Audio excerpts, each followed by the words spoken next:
सारी भीड़ जा चुकी है, कुर्सियां बची हैं।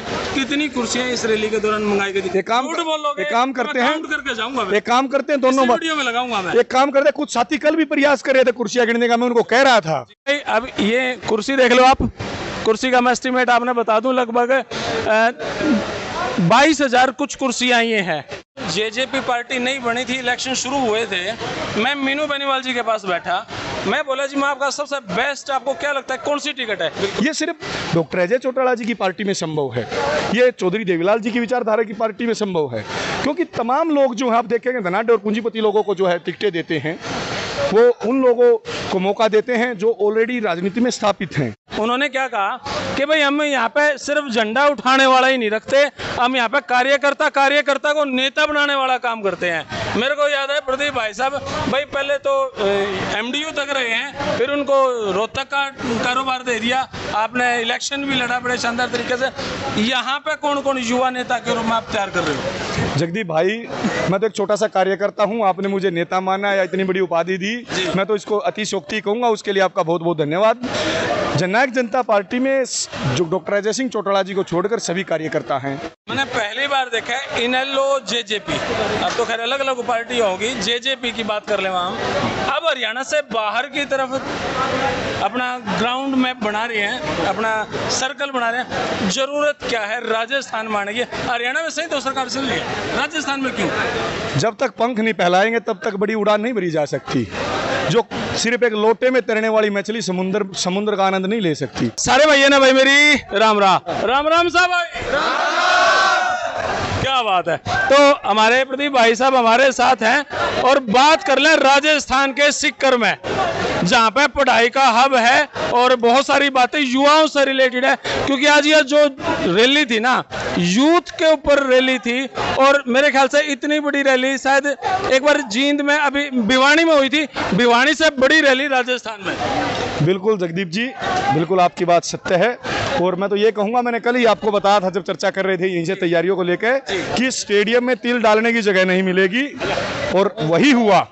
11 बजे यहाँ किसी को ना खड़ा होने की जगह थी, ना बैठने की जगह थी। यहाँ न केवल इस स्टेडियम में, सीकर की भूमि में, मैं तो ये कहूँगा चौधरी देवीलाल जी की कर्म भूमि पूरे सीकर क्षेत्र में जो है, सड़कों पर कई लाख जो है कार्यकर्ता थे, चौधरी देवीलाल जी को श्रद्धा सुमन अर्पित करने आए, उनको नमन करने आए लोग थे। डॉक्टर अजय सिंह चौटाला जी को और दुष्यंत चौटाला जी को और दिग्विजय चौटाला जी को सुनने वाले जो लोग पहुंचे थे, और आज सीकर की हर गली में मैं कहना चाहूँगा वो चर्चा है कि फिर से चौधरी देवीलाल जी के जो है चौथी पीढ़ी आई है, चौधरी देवीलाल जी के रूप में दुष्यंत चौटाला जी उनके बीच में आए हैं, और वो इतिहास दोबारा से दोहराया जाएगा। मैं दोबारा ये बात कह रहा हूँ, जैसे मैंने कल रैली की सफलता को लेकर पहले आपको बताया था, मैं दोबारा पुनः आपको बता रहा हूँ कि वो इतिहास दोहराया जाएगा जब किसान का मेरा युवा वर्ग जो है, मेहनत कश लोग जो हैं, वो न केवल हरियाणा राजस्थान बल्कि वो इस दिल्ली की राजनीति में, केंद्र की राजनीति में एक बड़ी दस्तक देने जा रही है जननायक जनता पार्टी। मैंने पहली बार देखा है इनेलो जेजेपी, अब तो खैर अलग अलग पार्टी होगी, जेजेपी की बात कर ले वहाँ, अब हरियाणा से बाहर की तरफ अपना ग्राउंड मैप बना रहे हैं, अपना सर्कल बना रहे हैं। जरूरत क्या है? राजस्थान मानेंगे, हरियाणा में सही तो सरकार चल रही है, राजस्थान में क्यों? जब तक पंख नहीं फैलाएंगे तब तक बड़ी उड़ान नहीं भरी जा सकती। जो सिर्फ एक लोटे में तैरने वाली मछली समुद्र का आनंद नहीं ले सकती।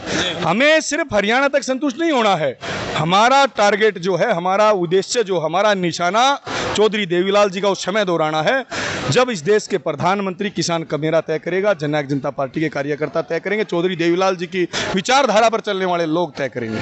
बहुत सारी बातें दुष्यंत जी ने कही, मैंने एक बात में मजा है, मैंने उनकी बात सुनी, फिर मैंने देखा मैं प्रदीप जी के थे, उन्होंने क्या कहा कि भाई हम यहाँ पे सिर्फ झंडा उठाने वाला ही नहीं रखते, हम यहाँ पे कार्यकर्ता को नेता बनाने वाला काम करते हैं। मेरे को याद है प्रदीप भाई साहब, भाई पहले तो एमडीयू तक रहे हैं, फिर उनको रोहतक का कारोबार दे दिया, आपने इलेक्शन भी लड़ा बड़े शानदार तरीके से। यहाँ पे कौन कौन युवा नेता के रूप में आप तैयार कर रहे हो? जगदीप भाई, मैं तो एक छोटा सा कार्यकर्ता हूँ, आपने मुझे नेता माना या इतनी बड़ी उपाधि दी, मैं तो इसको अतिशयोक्ति कहूँगा, उसके लिए आपका बहुत बहुत धन्यवाद। जननायक जनता पार्टी में जो डॉक्टर अजय सिंह चौटाला जी को छोड़कर सभी कार्यकर्ता हैं। हम डॉक्टर अजय सिंह चौटाला जी हमारे ध्वजवाहक हैं, हमारे इंसो के फाउंडर भी वही हैं और जननायक जनता पार्टी के फाउंडर भी वही हैं। मैं तो ये कहूँगा कि जिस थोड़े से समय में जो कार्यकर्ताओं का प्यार मिला, युवाओं का सहयोग मिला, बुजुर्गों का आशीर्वाद मिला, उससे हरियाणा प्रदेश में हमने सत्ता में भागीदारी सुनिश्चित की। आज राजस्थान में चुनाव की तैयारी चल रही है।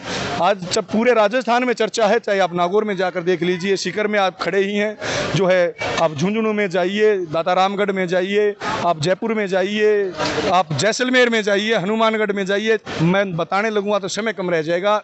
आज इस रैली की चर्चा पूरे राजस्थान ही नहीं, इस देश की तमाम राजनीतिक पार्टियों की जुबान पर है। मैं जब जेजेपी पार्टी नहीं बनी थी, इलेक्शन शुरू हुए थे, मैं मीनू बेनीवाल जी के पास बैठा।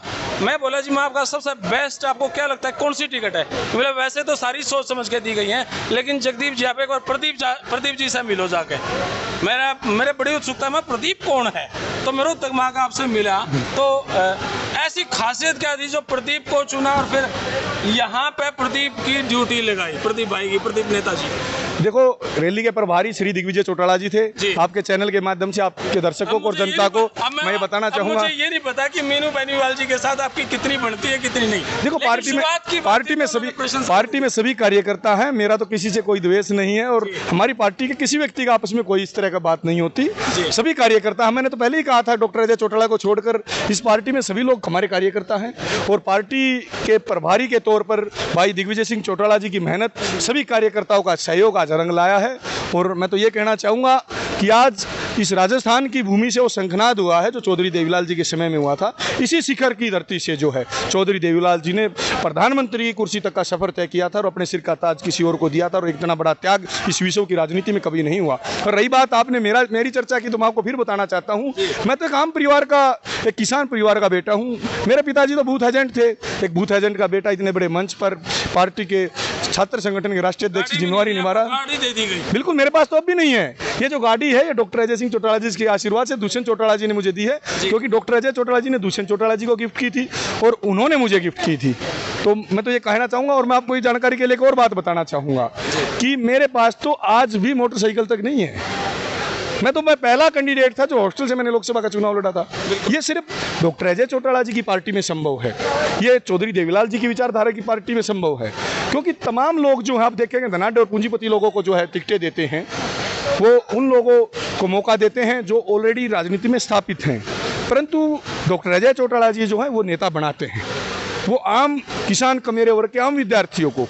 अब जैसे युवाओं की आज संख्या थी, वो इसलिए थी क्योंकि युवा डॉक्टर अजय सिंह चौटाला जी की तरफ देखते हैं तो उनको एहसास होता है इस बात का कि चौधरी देवीलाल जी जिस तरीके से किसी के कंधे पर हाथ रखकर किसी को विधायक, किसी को सांसद बना देते थे, ऐसे ही डॉक्टर अजय चौटाला जी युवाओं को मौका देते हैं।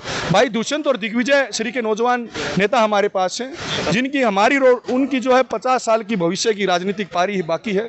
मैं तो सभी नौजवान साथियों से कहना चाहूँगा कि सिर्फ जो है नारे लगाने तक सीमित नहीं रहना है। इस देश में असली लोकतंत्र उस दिन बहाल होगा जब शिक्षण संस्थानों से राजनीति में, दिल्ली में पार्लियामेंट में अपना डंका बजाएंगे, उस दिन असली लोकतंत्र इस देश में बहाल होगा। आखिरी सवाल, कड़वा सवाल और सबसे खतरनाक सवाल। सारी भीड़ जा चुकी है, कुर्सियां बची हैं, कितनी कुर्सियां इस रैली के दौरान मंगाई गई थी? एक काम करते हैं, करके जाऊंगा मैं। एक काम करते हैं, दोनों वीडियो में लगाऊंगा मैं। एक काम करते हैं, कुछ साथी कल भी प्रयास कर रहे थे कुर्सियां गिनने का, मैं उनको कह रहा था कि यहाँ सुबह हो जाएगी, आप इन कुर्सियों को गिन नहीं पाओगे। वही हुआ, तो 3:30 बजे गा था, तभी वो साथी कुर्सियां गिन रहे थे, गिनती में नहीं आई थी। अब फिर मैं दोबारा कह रहा हूँ, ये कुर्सियां तो सीमित दायरे में हैं। आप नजर मार कर देखिए, अब भी आप देखिए, नजर घुमाकर कितने कार्यकर्ता आपको नजर आ रहे हैं। देखिए, रैली खत्म हुए आधा पौना घंटा तो हो गया, कहीं सड़क पर पूरे शिखर में सिर ही सिर नजर आ रहे हैं। कोई कैमरा ऐसा नहीं था जो इस जनता को, चौधरी देवीलाल जी को श्रद्धा सुमन अर्पित करने आए लोगों को उस कैमरे में कैद कर सके, ऐसा कैमरा नहीं बना। वापस जाने वाला था, जी उतर लिया था, 1.5 किलोमीटर लंबा जाम था टोल पे। मेरा जी उतर, मैं तो अंदर में वीडियो भी डाल रखी है, बाकी पहुंच गया। आप इतने मेहनती मजबूत साथी हो, मुझे पूरा विश्वास था कि आप स्टेज तक पहुंचोगे, आप स्टेज तक जरूर पहुंचोगे, मुझे पूरा विश्वास था। आखिरकार जैसे रैली की सफलता मिली, उसी तरीके से आपको भी यहाँ पहुंचने में सफलता मिली। जाम के लिए जो है, असुविधा के लिए खेद है, हमने वॉलंटियर लगा रखे थे, परंतु उम्मीद से कई गुना ज्यादा जो है साथी पहुंचे। और विशेष रूप से हमारी माताओं बहनों की जो भागीदारी, हिस्सेदारी, जो सबसे अहम भूमिका मैं कहना चाहूंगा, जो है सबसे ज्यादा और सबसे अहम भूमिका हमारी मातृशक्ति की थी, हमारी बहनों की थी और नौजवान साथियों की थी। बहुत बहुत शुक्रिया वैसे। बिल्कुल, बहुत बहुत धन्यवाद। आपको भी चौधरी देवीलाल जी की जयंती की बहुत बहुत बधाई। धन्यवाद, थैंक यू भाई साहब, बहुत बहुत थैंक यू। तो भाई, थैंक यू एवरीबॉडी। तो भाई, अब ये कुर्सी देख लो आप, कुर्सी का मैं एस्टीमेट आपने बता दूं, लगभग 22,000 कुछ कुर्सियाँ ये हैं, क्योंकि जो ये मैंने पोल गिने हैं लगभग 30 पोल हैं, यूँ लाइन में कुर्सी गिनी तो लगभग 100 हैं, हर ब्लॉक के अंदर लगभग कुर्सियां हैं 1 2 3 4 5 6 7 8 से 9, तो 100 गुणा 9 गुणा 29 लगभग 22,500 के अप्रोक्सीमेट कुर्सियां हैं। इस टेंट से न्यारिया भाई टेंट है, और भी कुर्सी है भाई। तो यो सारा एस्टिमेट था, आगे देख लियो। अब मैनू तो कहूँ को नहीं भाई 1 लाख पब्लिक थी, झूठी बात, कोई फायदा नहीं। धन्यवाद, जय भारत माता की जय। थैंक यू भाई।